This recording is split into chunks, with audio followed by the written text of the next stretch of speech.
Hello chaps, Paul Curran here. I hope you and all the listeners are well.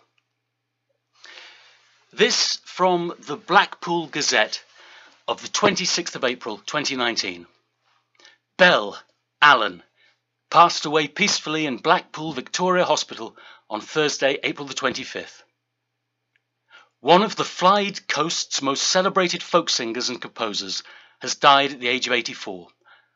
Alan Bell of the Strand, Fleetwood, was best known as the founder and director of Clyde Folk Festival, a major musical event which was held in the port from 1972 to 2014 and attracted some of the biggest names in the folk genre. Alan also wrote folk songs and larger-scale suites and devised an ambitious stage show called Century's People, telling of the life and times of ordinary people on the Clyde Coast between 1900 and the year 2000. His suite, The Band in the Park, won the prestigious Radio Italia Prize for broadcasting for BBC Radio Lancashire. He also performed with his own group, the Alan Bell Band, at folk events both in Fleetwood and across the country. From his 1994 album, With Bread and Fishes, this is So Here's to You. When first we met, complete awkward strangers, we did not know if we could be friends. How soon we've come for to know each other, and now I know we'll meet again. So here's to you and our time together. I'll share with you a parting glass, and I'll bid adieu with some smiles and laughter. Our time apart will be short and pass. We've talked of dreams and of new tomorrows, of yesterday and its dark despair. We've had our share of love and sorrow, and now we part as friends who care. A long, long road it lies before me, and fate will take me where it will. But through the valleys and over mountains, I'll not forget, but remember you still. Today is the 9th of May, which would have been my father's birthday, Matthew Curran. Happy birthday, Grandad. That reminds me of the wonderful poem by the New Zealand poet James K. Baxter, Elegy to My Father's Father. It is also today Billy Joel's 70th birthday. And this morning I heard this wonderful melody, and there's a particular rhyme which I thought was tremendous. It's that follows Eden. This is Billy Joel's She's Always a Woman. She can kill with a smile, she can wound with her eyes, she can ruin your faith with her casual lies. And she only reveals what she wants you to see. She hides like a child, but she's always a woman to me. She can lead you to love, she can take you or leave you.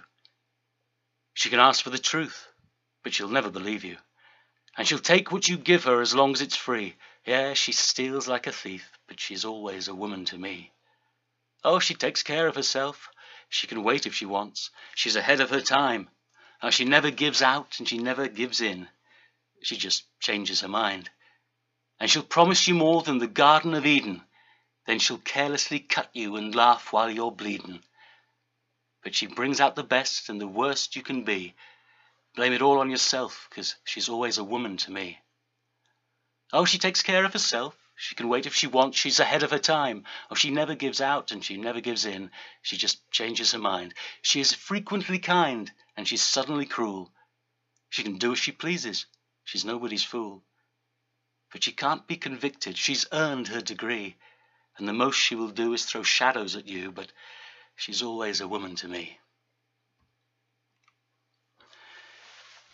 A Defence of Poetry is an essay by the English poet, hero, Percy Bysshe Shelley, who lived between 1792 and 1822.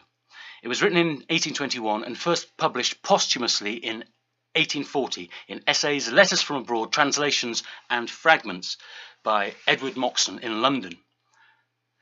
There is little practical analysis of the elements of good literary work within Shelley's A Defence of Poetry.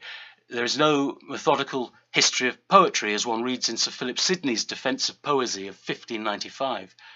There are no pronouncements about rules of composition. Instead, Shelley offers a philosophical analysis of the role of the poet as one who can see the essential harmonies of the world beneath the discordant images people find in their everyday lives. Whereas Aristotle, Sidney, or John Dryden see the poet as a superb craftsman capable of delighting readers through the blending of form and content so masterfully, Shelley assigns the poet a higher calling, the revelation of truth about life and the promotion of universal betterment. These high claims are justified by Shelley's insistence that the production of poetry is not simply a craft. Rather, the true poet is a visionary who is inspired to create art as a means of revealing something about the nature of the world. The poem itself is merely an attempt to reproduce that vision. Such claims have been misinterpreted, and Shelley's been accused of devaluing the importance of craftsmanship. On the contrary, Shelley sees the imagination as shaping power that gives form to the poet's vision, and only those who master form can hope to convey their vision to readers.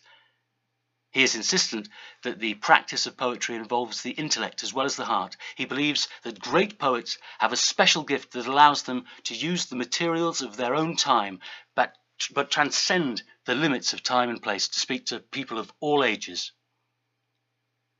He declares that the poet creates humane values and imagines the forms that shape the social order. Thus, each mind recreates its own private universe, and poets are the unacknowledged legislators of the world. That's how he ends his wonderful essay. Within the work, he writes, "It were as wise to cast a violet into a crucible that you might discover the formal principle of its colour and odour, as seek to translate, from one language into another the creations of a poet." So this Poetry Corner, I thought I would look briefly at poetry in translation. Obviously, I'm just dipping my toe into an enormous ocean, but I found these short poems which I hope will be revealing. Marceline Desbordes-Valmore, who lived between the 20th of June 1786 to the 23rd of July 1859, was a French poet and novelist. She was born in Douai, D-O-U-A-I. I imagine that's in France, not in South Wales. Following the French Revolution, her father's business was ruined, and she travelled with her mother to Guadeloupe in search of financial help from a distant relative. Les Roses de Saadi is one of the most well-known works of Marceline Desbordes-Valmore, and it was published posthumously in 1860. Short, sweet, and somewhat nostalgic, it's up to the reader to decide if it's a love poem or not. Desbordes-Valmore, however, is known for her straightforward poems laced with melancholy and sorrowful mourning. This is The Roses of Saadi. I wanted to bring you roses this morning, but I had closed so many in my sash that the knots were too tight to contain them. The knots split, the roses blew away. All blew off to the sea, borne by the wind, carried to the water, never to return. The waves looked red as if inflamed. Tonight, my dress is still perfumed. Breathe in the fragrant memory. Victor Marie Hugo, who lived between the 26th of February 1802 to the 22nd of May 1885, was a French poet, novelist, and dramatist of the Romantic movement. Victor Hugo is considered to be one of the greatest and best-known French writers. Outside France, his most famous works are the novels Les Miserables of 1862 and Notre Dame de Paris of 1831. I think he had a hunch about that one.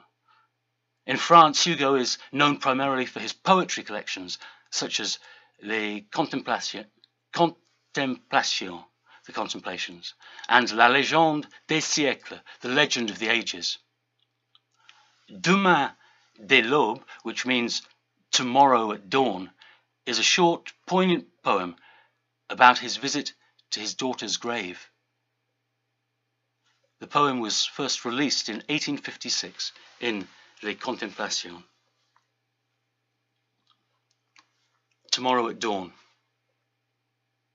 Tomorrow at dawn, at the hour when the countryside whitens, I will depart. You see, I know you wait for me. I will go through the forest and over the mountains. I cannot stay far from you any longer. I will trudge on, my eyes fixed on my thoughts, ignoring everything around me without hearing a sound. Alone, unknown, back stooped, hands crossed, saddened, and the day will be like night for me. I will neither see the golden glow of the falling evening, nor the sails going down to half-flare in the distance. And when I arrive, I will place on your tomb a bouquet of green holly and flowering heather.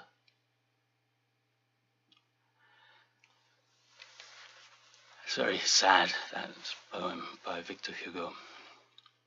According to The Guardian of July the 3rd, 2014, the poetry team at the South Bank Centre worked for a year with experts as its Saison Poetry Library to come up with an international list of the best 50 love poems of the last half-century. The South Bank's head of literature and spoken word, James Runcie, said the team had produced a truly international and stylistically diverse selection of what we see as the best 50 love poems of the past 50 years. Amongst them are 3 Arabic poems, including Jordanian poet-novelist Amjad Nasser's A Song and 3 Questions. Nasser has shown with his poetry, his newspaper articles, and his debut novel, Land of No Rain, that he's one of Arabic literature's great stylists and innovators. His A Song and 3 Questions begins, Talk is silver, poetry is gold, and women are the ringing of both metals. Poems will be our songs from now on. Let's start then, without borrowings or embellishments, and look at the living things between us with an eye for praise.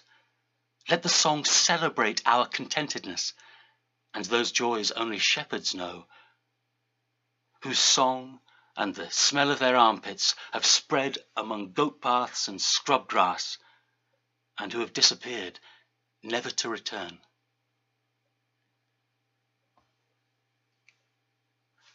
Ricardo Basoalto, who was born the 12th of July 1904 and lived until the 23rd of September 1973, was better known by his pen name and later legal name, Pablo Neruda. He was a Nobel Prize-winning Chilean poet, diplomat, and politician. Neruda became known as a poet when he was 13 years old and wrote in a variety of styles, including surrealist poems, historical epics, overtly political manifestos, a prose autobiography, and passionate love poems, such as the ones in his collection 20 Love Poems and a Song of Despair of 1924. He won the Nobel Prize for Literature in 1971. This is Sonnet 17. I do not love you as if you were brine rose topaz, by Pablo Neruda. I do not love you as if you were salt rose or topaz, or the arrow of carnations the fire shoots off. I love you as certain dark things are to be loved, in secret, between the shadow and the soul.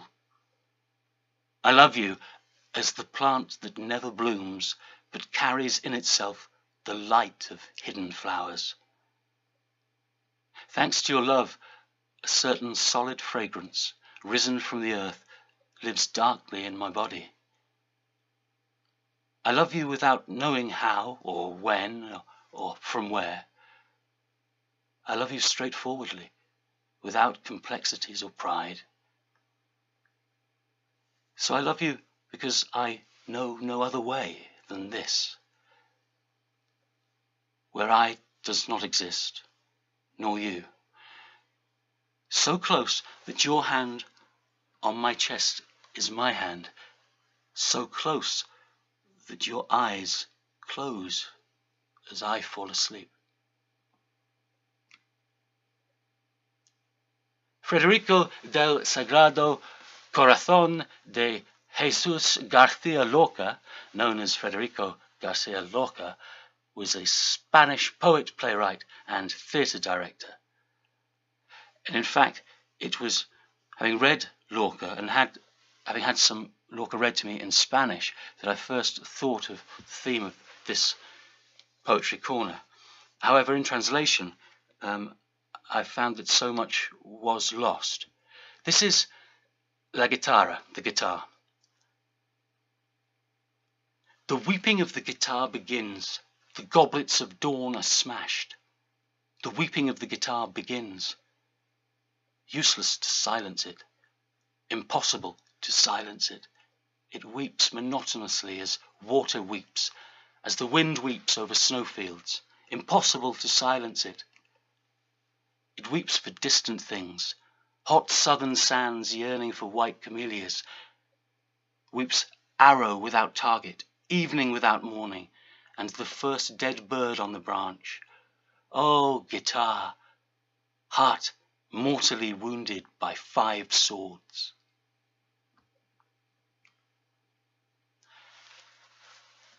Finally, previously called hokku, haiku was given its current name by the Japanese writer Masaoka Shiki at the end of the 19th century.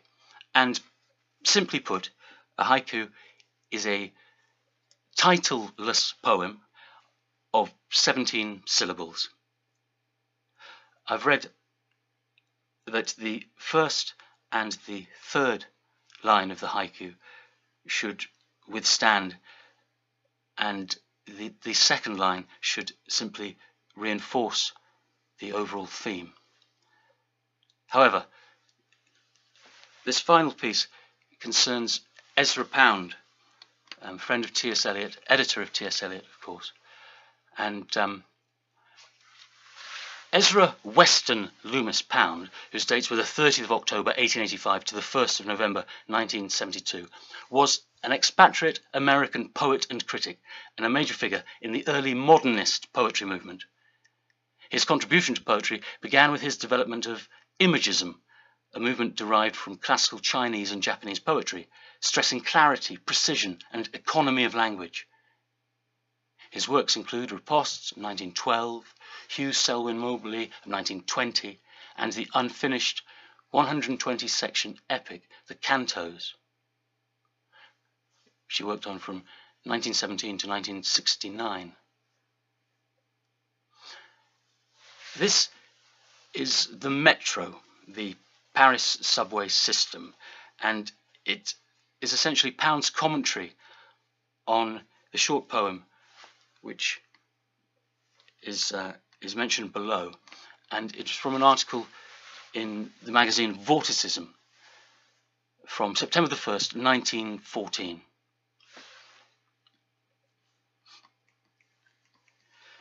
"3 years ago in Paris, I got out of a metro train at La Concorde and saw suddenly a beautiful face, and then another, and another, and then a beautiful child's face, and then another beautiful woman. And I tried all that day to find words for what this had meant to me, and I could not find any words that seemed to me worthy or as lovely as that sudden emotion. And that evening, as I went home along the Rue Renoir, I was still trying. And I found suddenly the expression. I do not mean that I found words, but there came an equation, not in speech, but in little spotches of color.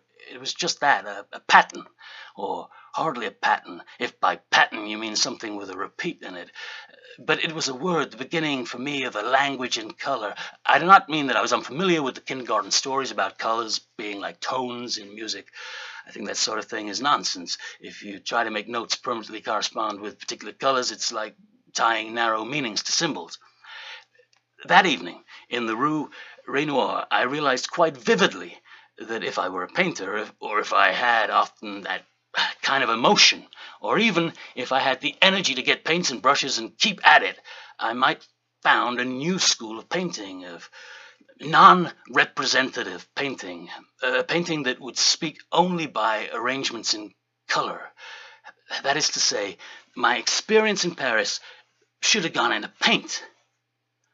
The one-image poem is a form of superposition. That is to say, it is one idea set on top of another. I found it useful in getting out of the impasse in which I had been left by my metro emotion. I wrote a 30-line poem and destroyed it because it was what we call work of second intensity. 6 months later, I made a poem half that length. A year later, I made the following haiku-like sentence. The apparition of these faces in the crowd, petals on a wet black bough. I dare say it's meaningless unless one has drifted into a certain vein of thought. In a poem of this sort, one's trying to record the precise instant when a thing outward and objective transforms itself or darts into a thing inward and subjective. This particular sort of consciousness has not been identified with Impressionist art. I think it is worthy of attention.